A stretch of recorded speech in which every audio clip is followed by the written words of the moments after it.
So where did you get the inspiration or like the reference material to bring these dinosaurs to life? Because like let's be honest, like they're way different than what we've seen previously. Is there are these like some favorites that you've had as a kid that you just kind of wanted to bring in there because you haven't seen them before?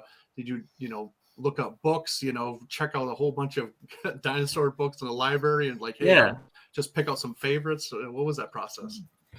Well, I wanted to be very true to the book, because I always hate when Hollywood buys the rights to a game or a book or an IP, and then suddenly look at the Halo series. You know what I mean?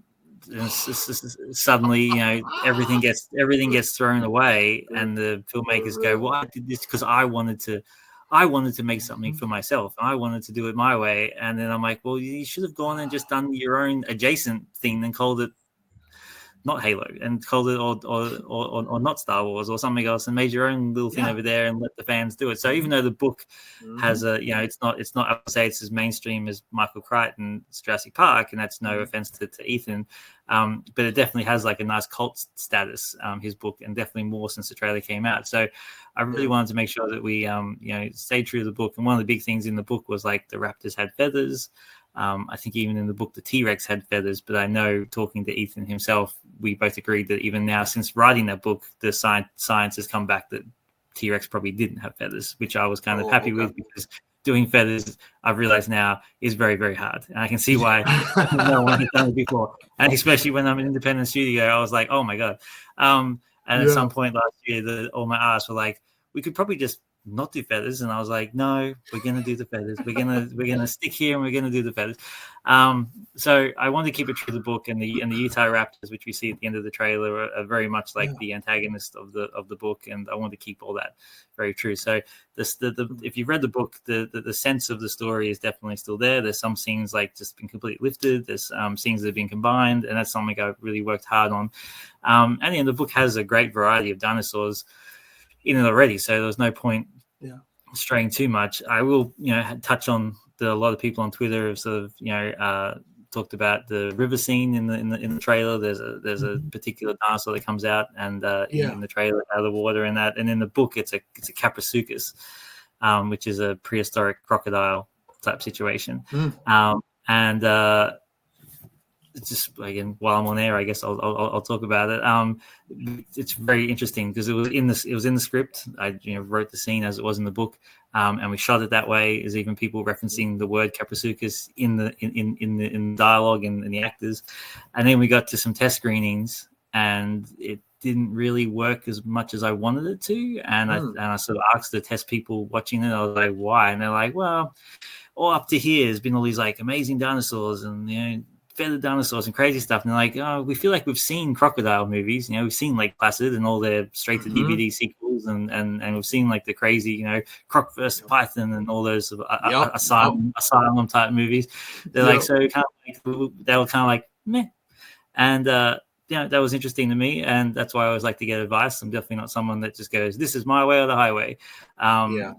And I was like, okay, I guess that makes sense. And we sort of talked as a team, the producers, and everyone's like, yeah, I agree. So we did a change during post-production where we've changed it up. And that's not to say that if I make any sequels to Primitive War, like I can go and lift that scene and make Caprisuchus have a comeback in that. I thought it was very interesting, but I could see the point, and it's something that as a director and producer you have to take on board. And we did a change, and it was a very interesting process.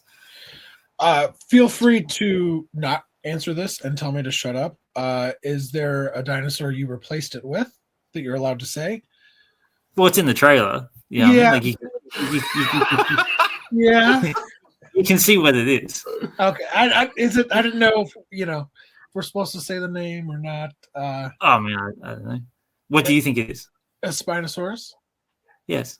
Okay. Yeah, that is by far the number one question that our fans and followers, friends have asked. Can you ask him if it's the Spinosaurus? I'm like, I don't know if I'm It's just funny how it worked out, because again, I know what it is. So me and my guys watch the trailer, and I'm like, oh yeah, cool. And everyone's like, is that a Spino? Is that Scuchamimus.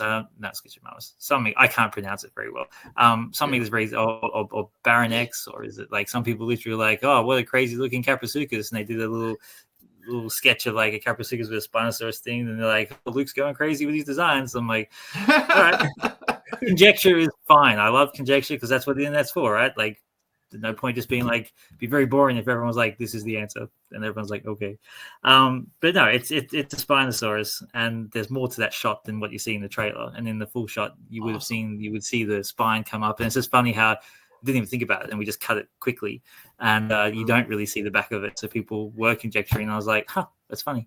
But yeah, when you see it, it's definitely a very interesting design. I know the next feedback on the internet has been like, oh, it's just a rip-off of the Jurassic Park 3 Spinosaurus because the mouth's very similar. But I can tell you right now, it's not. It's when you look at it, you go, oh, that's nothing like Jurassic Park. So yeah. It's just how the shot works with the water spray all behind it. You just don't see the rest of it. But yeah, it's definitely not Jurassic Park 3.